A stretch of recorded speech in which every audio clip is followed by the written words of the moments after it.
Hello fellow ARCs. It's been almost a year since my gushing over NGS version 2 video. So, I thought to myself, why not do another? Well actually, this time it's less about one specific overarching topic, it's more like, I have a few smaller topics that aren't substantial enough for their own video. So without further ado, let's jump into the yapping. A lot of gearing related things have improved over the past year. The Fixa system saw significant improvements. We can now enhance Fixa levels, and generate Fixa out of thin air. There is also more different Fixa to choose from. Which is great, because that system was awful RNG nonsense before. I mean it's still RNG nonsense, but at least now, you can improve your odds by spending your earned resources. That's how I got my Wingard to Fixa level 3 when it was hot and new. I upgraded all my INEA units to Fixa level 5 over the course of their existence, and I plan on doing the same with Ectasis units. I know many people play this game just for fashion, but I really enjoy working on my gear. This is a looter action RPG after all. So I'm really glad that this portion of the game saw the necessary improvements. However, the bigger improvement hands down is the implementation of the augment transfer system. I never bothered with best in slot augments in PSO2. Mainly because the affixing system was just so convoluted. But by the time augment transfer passes got implemented, the game was basically over already, and NGS was around the corner to be announced. NGS affixing system in comparison is very simple, but because there was no option to carry over your expensive affixes, I always ended up just settling for middle-of-the-road augments. Which obviously shouldn't be the case. These games thrive on seeing the damage numbers grow big, and my monkey brain loves that, so having to settle with mediocre augments, despite affixing being so easy, always rubbed me the wrong way. But now all that Maceta I burn on affixes isn't wasted anymore. Apparently, the gearing process will be improved even further in October. We still don't know exactly what it's going to be, but by the sounds of it we're going to be able to select which secondary stats we want to have on our units through an upgrade system. It will probably look something like this. Though like I said, we still know very little about it. We also know weapons will be a part of that system too. Either it's just gonna be a boring linear upgrade system, or they'll let us choose what we want on our weapons, similarly to units, but I don't really expect much. I just hope the system is more than a linear upgrade path, because that would be a lame thing to hype up on your roadmap. Another improvement that I'm a big fan of is the TechArts customization system.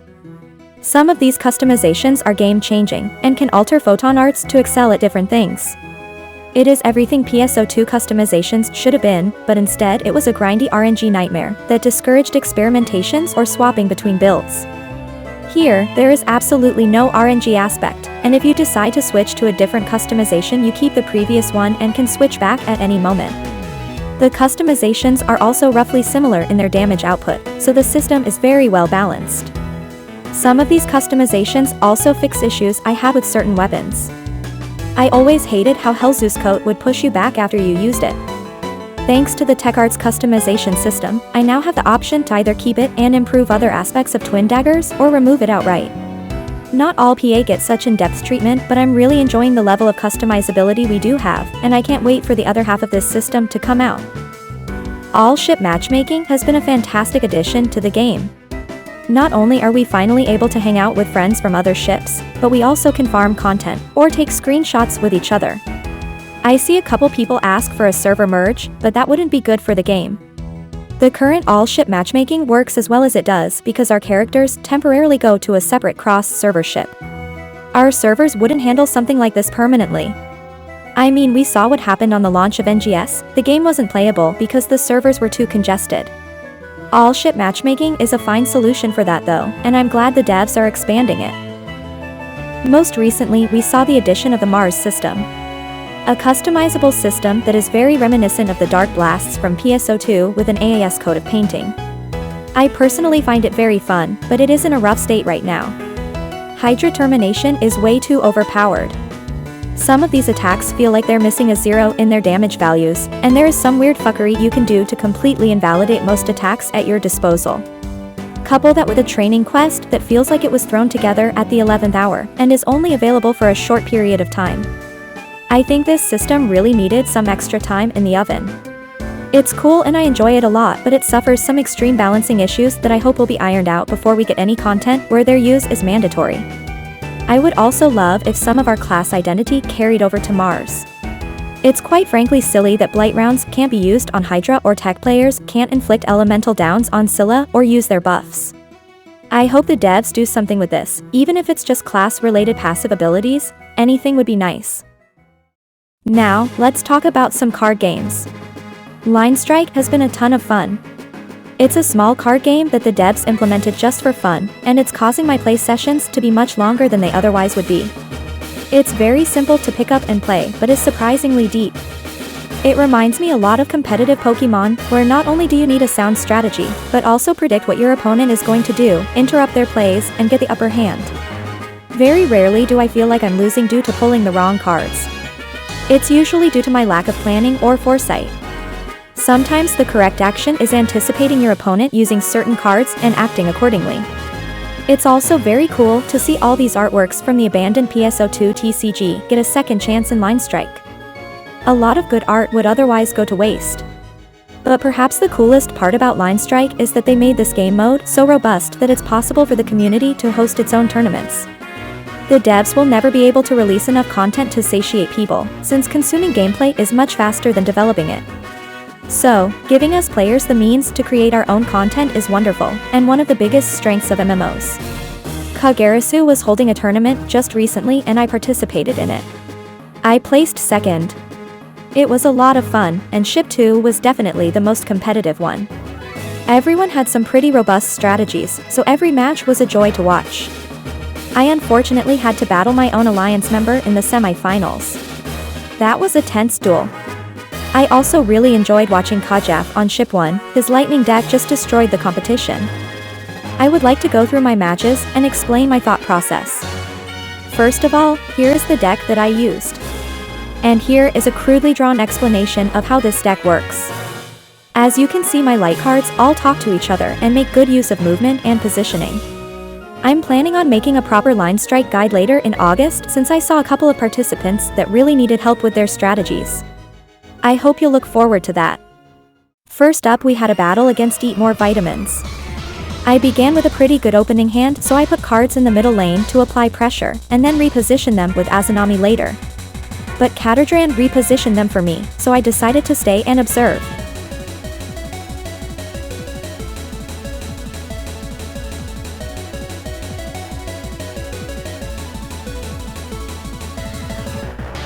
Unfortunately, once I went for the offensive, I was just shy of dealing damage to the left lane, so I quickly fixed that with Mother.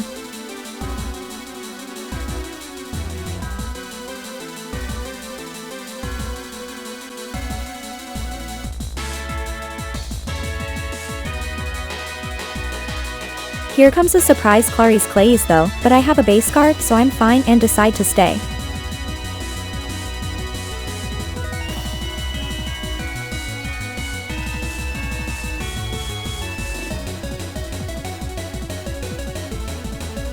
Now it's time to take the right lane.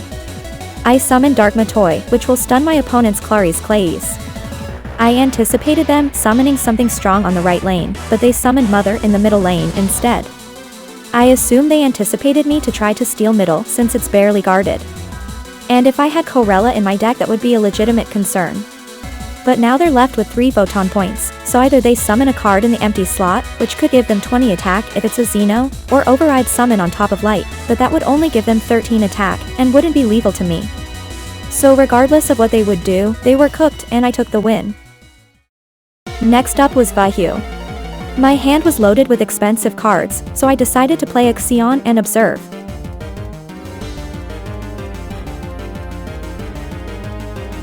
On the second turn, I finally have enough PP to play my other cards, so I decided to play it safe and summon Sukunahime.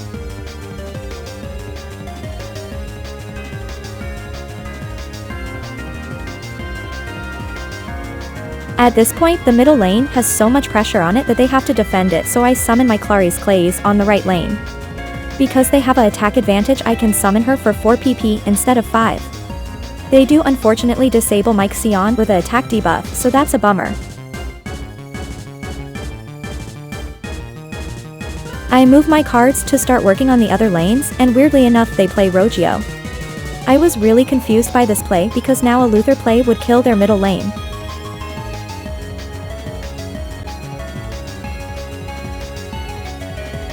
So I decided the best course of action is to focus on the left lane, and that's exactly what they did too. Maria is a pretty strong card at 28 base attack, but unfortunately for them, my left lane is stacked.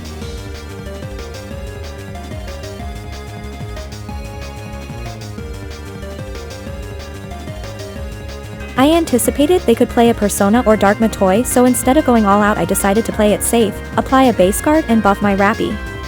But there is little they could have done to save this, so the game went to me. The next opponent was a tough nut to crack. Edra is playing a really strong fire deck, however they miscalculated a few things with their movement cards. I start the game with my usual pressure building on mid lane. I use the opportunity to summon Clarice Clays since I'll be able to move her around.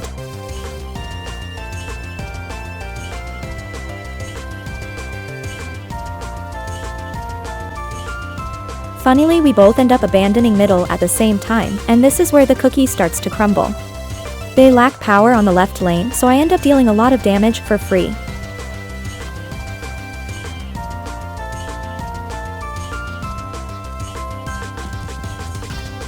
I summon Sukunahime and buff her and Clarice with Matoy, strengthening both my left and right lane. They summon a Catardran in the middle. I assume to have at least one card that can inflict damage on it, but they've forsaken the left lane by doing that.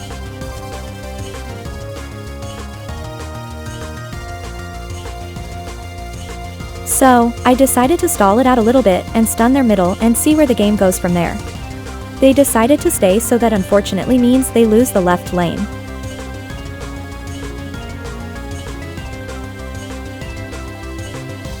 At this point I think to myself that they have to focus on the right lane, otherwise they lose the game, so I decided to go for Persona.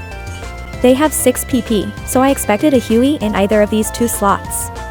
It was a 50-50 gamble whenever I should use Matoy or Persona, so I went with Persona purely because it has higher base attack. Weirdly enough they summoned Elder Lilypan, which, yes, it does make me lose the right lane, but in exchange they lost the middle lane. They've been completely blindsided by Persona being on the middle lane, but I needed to confirm this first, so I decided to stay. Also, I have a nasty combo in my hand that requires 6 PP, so it works out for me. And indeed, they double down on right lane while the middle lane is being completely neglected. So at this point nothing they can do will save the game. I think they at least tried to break a single lane because they knew they were cooked, but I'm not having any of that. I summon Mother and Dark Matoy, that's the 6 PP combo I mentioned before, and they move their Catardran to the right and amass an impressive 91 attack, which I quickly shoot down back to 56. The Vol Dragon debuff only manages to knock me down to 57 attack, which is just shy of being enough to swing over my cards, and I end up destroying 3 of their lanes without losing a single one. Good game. My next opponent was MiZy. This was the weirdest match I had because I won without doing any big plays. I lead with Rappy in the middle due to having Aki in my hand and being able to move it if I have to, but they began by swinging with Fourier. Fourier can be a strong card, usually an indicator that you're trying to rush a lane quickly, so I just summoned Xion and decide to observe. Weirdly enough they moved Fourier to the middle, so not only did they lack the power to break the left lane during this turn, but they also lack power to swing over my Rappy while putting Fourier in a less than optimal spot. I also now know that they have wind cards, so I know exactly what to do and stay on the middle and right lane. I remain conservative with my PP and summon Sarah since that's a safe card to use right now. They end up summoning Melfincina and Meow, but because of the stun they are just shy of swinging over my cards.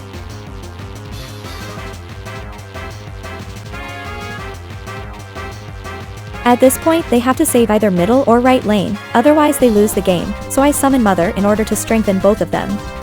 They override summon both cards, but neither of them is a 5-cost card, so they lack the necessary attack to swing and lose the game.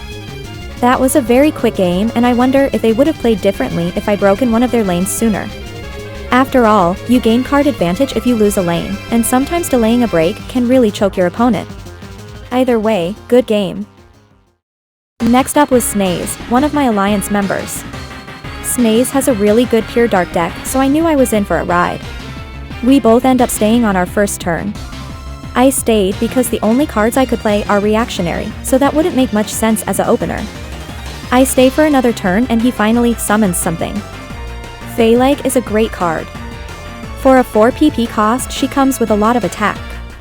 The only issue with her is that she debuffs your own lanes, but that can be played around. Now that I can finally use my reactionary cards, I summon Clarice Clays and buff her with Mother. He did see that coming though and summon had red in order to stun my Clarice Clays. He also purposefully avoids the middle spot to avoid the stun from my Sarah, which is very smart. At this point I consider middle lane a lost cause, so I end up moving my cards with Azanami. And it's a good thing that I did because he went for another had red, so I would have definitely lost the middle lane if I tried fighting for it. But now he has 2 5 PP cost cards in a cleared lane, where they don't really do much. He now has to play catch up on either the left or right lane, which will be very tough to pull off.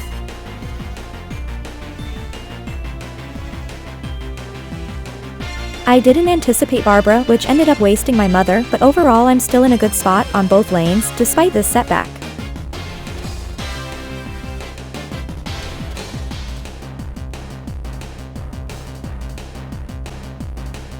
I summon Matoy to strengthen both of my lanes, but he spends all of his PP on Dark Matoy.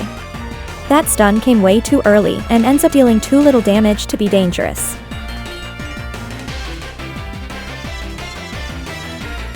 Because of my first break coming so late, he ends up lacking the card advantage he needed to summon something strong. Because of this he ends up only summoning Helen, which unfortunately isn't enough to swing, and loses the match. Still, good game. If he had Azanami in his deck, he would have been able to reposition his 2 had reds. That would be really scary to deal with. My final opponent was Nabi. Nabi is really good at the game and we've fought before in regular matches, so I knew it's going to be a tough battle. Nabi ends up staying and I summon Xion since it's a safe card to just summon and observe with.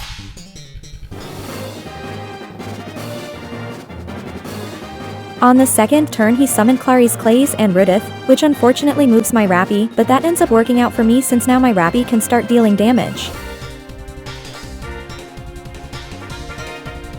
I decided to stay and see how things will develop. Meanwhile Nabi decided to destroy my middle lane.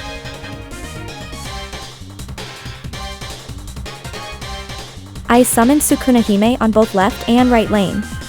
I would have wanted to gamble and use Harriet, anticipating an Azanami play. But I can't play risky here and I did the right choice.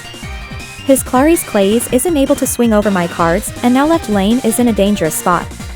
This is where we both play Azanami, however I still managed to take the left lane.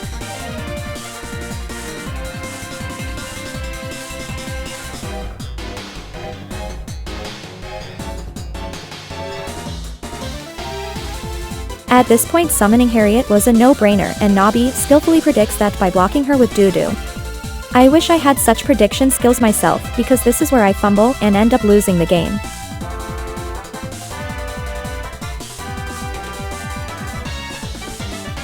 I have everything going for me. He has only 2 HP left, I have more attack, more HP, and instead of doing the same as he did, and blocking any movement cards I summon Aki where she wasn't necessary. This play right here cost me the game. Had I summoned Aki in the middle and block off Barbara, I could have summoned Persona and Mother in the next turn and win the game.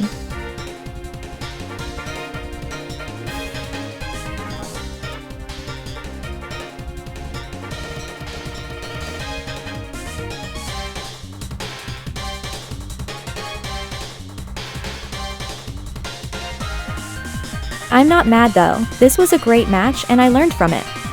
Mainly to always anticipate these 3 fuckers. But it was a great game, and I'm glad I managed to place second. This really boosted my self-esteem and I had a lot of fun throughout this tournament. I'm really looking forward to more Line Strike tournaments, and I really hope more people decide to pick up the game so we can have bigger tournaments. Like I mentioned earlier, I do plan on making a slightly more detailed guide for Line Strike, since I saw a few people make some very simple mistakes that could have been avoided. I also plan to cover new Line Strike cards as they release, now that I have more confidence in my own skills with the game. So please look forward to that. But that's about it for today. I hope you had fun with the video. Big shout out to my channel members for funding my card game addiction. I'll see you guys in the next one. Take care!